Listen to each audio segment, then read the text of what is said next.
Strange, yet true stories. Tales from the light side, the dark side, and the other side. I'm Steve White. The Mandela effect, a glitch, a tiny tear or shift in the fabric of time and space, the ever-expanding multiverse, or just shoddy memory. However you choose to think of these occurrences, to the people who experience them, it can truly be a surreal experience. But I remember going to her funeral. This story was shared by a young woman on Reddit. When I was 18, my family and I moved from my hometown. I'm 26 now. A few months before we left, an elderly lady, a family friend and neighbor, a lady whom I'd known all my life and who often visited our home, passed away. She'd been a great friend to my grandmother before my grandmother had died, and continued to visit us after. She would have been in her 70s back then, and she died of cancer, which was diagnosed too late. She only survived maybe 2-3 months after the initial diagnosis. We went to her funeral. I can remember the service clearly, the burial, the wake, everything.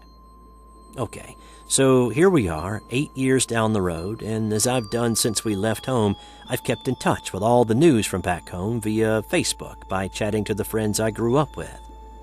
Morbidly enough, I also go through the obituaries, which lists the deaths in my hometown and surrounding areas, so that I can inform my mom, who doesn't have Facebook and has never really warmed to social media, or the internet in general for that matter, apart from Amazon and eBay, that is, and let her know if any of our old neighbors have passed on. Well, on Sunday night, as I checked the obituaries, I saw the name of the woman who had passed away when I was 18, listed as a recent death. I double-checked and triple-checked the date, and her address as well, just in case it was simply another woman with the same name from the area. But no. The address was that of the lady who had died when I was 18. At the bottom of the obituary, as it does with many, friends and neighbors are requested not to send flowers or wreaths, but to donate the money they would otherwise spend on the same to a named charity. Anyway, I phoned my mom and told her how weird this was. When I told her, she just said, "Oh, poor old Betsy. That's sad. She was a lovely lady. So sorry that I lost touch with her in the past few years. I'd better phone her daughter Sarah and offer our sympathy." I was completely thrown and weirded out. I told Mom again that she had died over 8 years ago. I didn't think she'd properly understood my reasons for calling her, and that was the main reason why I called her, as I thought she'd be as bewildered and messed up as me. I recounted details of the funeral, right down to the clothes I was wearing that day. I still have the black dress and a box of old things which I intended to give to charity. I even dug it out and examined it and matched it to my memory just in case I really had lost the plot. And of all the other mourners there, how packed the church had been, details of the wake, what the temperature was that day. Mom told me that I was confused, that it had to have been someone else, and it must have been a death that had occurred quite a while before that, as no one we'd known had passed away in the months leading up to our move. Now, if I had been 8, as opposed to 18 at the time, I could well understand why and how my memories might be jumbled. But I was 18, an adult, and it was only slightly over 8 years ago. My brother and sister also think I'm half mad, as they can't remember her being ill or dying either. Granted, I've experienced some notable Mandela effects, as have my family and friends before, but nothing this personal, nothing that no one else remembers but me. I clearly remember the woman being ill. I clearly remember her daughter breaking the news to my mom that she had terminal cancer. I clearly remember the funeral, just as clearly as I can remember details of our move a few months later. Just to clarify, I've never used drugs, I rarely drink alcohol, and I've never suffered a mental illness. I have a normal job, friends. I'm usually level-headed and rational. I don't believe in stuff like the nutty conspiracy theories, Illuminati, and I'm still trying to find a logical explanation for my Mandela effect experiences. But this is something that's totally personal and defies all explanation. It's genuinely upsetting and unnerving. A drive to nowhere. In late November 1999, my parents celebrated my grandmother's birthday by taking her to the Andechs Monastery in southern Bavaria, one of 16 free states in Germany located in the southeastern portion. We lived in Königsbrunn, and my grandmother lived just to the north of us in Augsburg. Andechs is about 75 kilometers from Königsbrunn and is famous for its beer and hospitality. There are lots of people who travel there for the day to have lunch, enjoy the Benedictine monastery and the beer.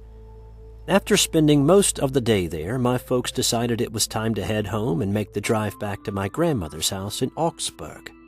Now, back in 1999, the bypass around Königsbrunn did not yet exist, so the way to go back to Augsburg was to take B17, which ran north and south in nearly a straight line. The road they traveled was also called Honstetter and Königsbrunn, and turns into Königsbrunner and then Honstetten once into Augsburg.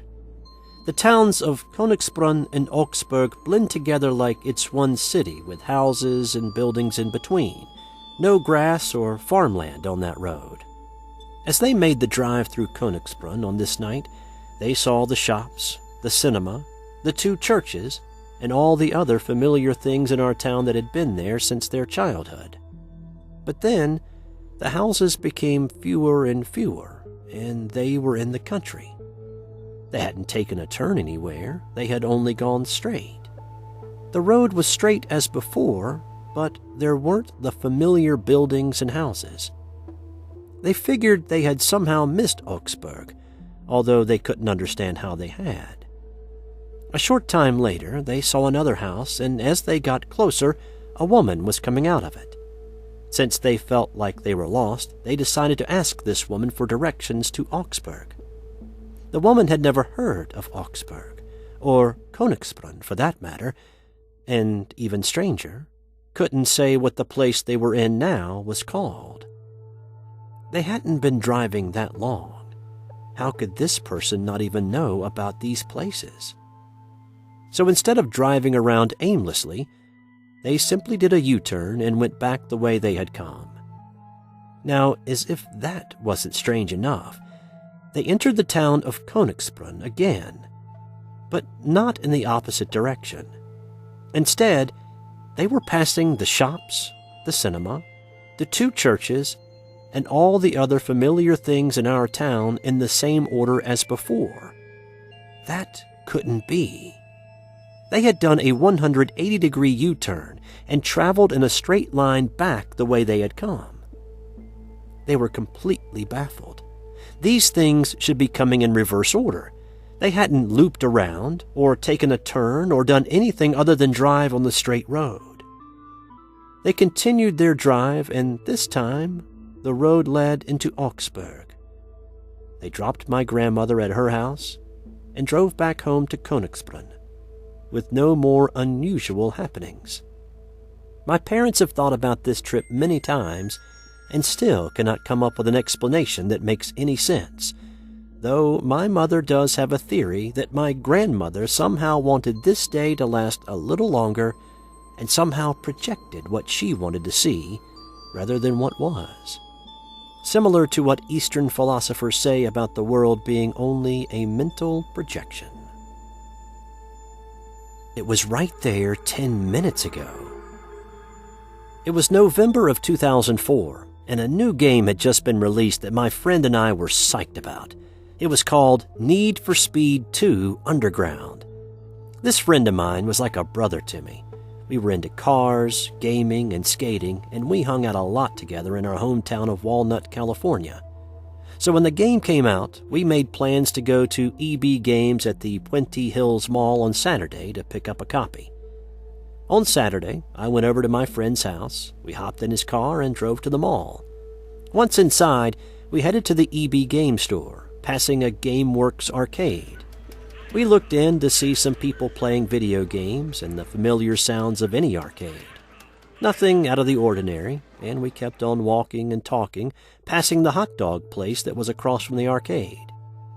Once inside EB Games, my friend got in line and I started looking around the store for anything new or something I might have missed playing.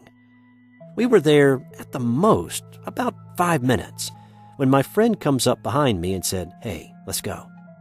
It was not his ordinary way of saying that. Instead, it was said like, "Let's get out of here, quick." So I didn't hesitate. I put the game I was looking at back on the shelf and we bolted. Once out of the store, he started explaining to me why he was in such a hurry. He had gotten Need for Speed 2 for free. He said the game had already been paid for and was waiting for him in his name. My friend's name is not uncommon, really, but I didn't know anybody else in the area with the same name. I asked if maybe he had pre-ordered the game and had forgotten, and he said no. I could tell he was serious and that he had not forgotten this fact by his tone. We figured the employee behind the counter had simply screwed up.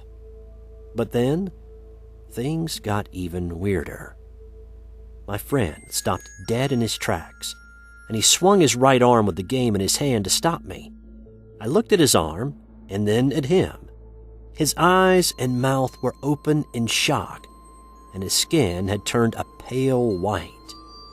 I had never seen shock like that on my friend's face before. "What?" I asked. Then I looked in the direction he was looking. Where the GameWorks arcade was, or rather should have been, was empty. Not like there wasn't anybody playing the games, but closed. All arcade games gone. Sign removed. Plastic clear sheets covering the entrance and windows. It was as if the arcade hadn't been there for a long time. We looked around for about a minute or two to make sure we were in the right place, that what we were seeing wasn't an illusion. There was the hot dog place right across from where the arcade should have been. We both remembered no more than 10 minutes before walking by GameWorks and seeing people inside playing. We couldn't believe what we were seeing now. My friend said, "Let's get out of here." We hurried out of the mall, jumped in the car, and bolted. We talked about how weird that was, and if we really were remembering events correctly on the ride back to his house. We both remembered things the same way. There was an open and active arcade when we went in. My friend got a game that's been mysteriously paid for, and the arcade is shuttered and abandoned when we are heading out. My friend wasn't a believer in the paranormal. He was a pretty skeptical guy. But even he had to admit that was pretty freaky. We didn't talk much about it after that. Over the intervening years, the mall has changed quite a bit, with stores coming and going. But not as fast as it changed that day my friend and I were there in November 2004. This has been another strange but true story. These last 2 stories were submitted to Strange But True Stories by viewers like you. If you have a strange story you would like to share with us, send us an email at strangebutTrueStories2@gmail.com. Leave us a comment below and subscribe if you haven't already. Thanks to those who have. We appreciate the support. I'm Steve White. Until next time.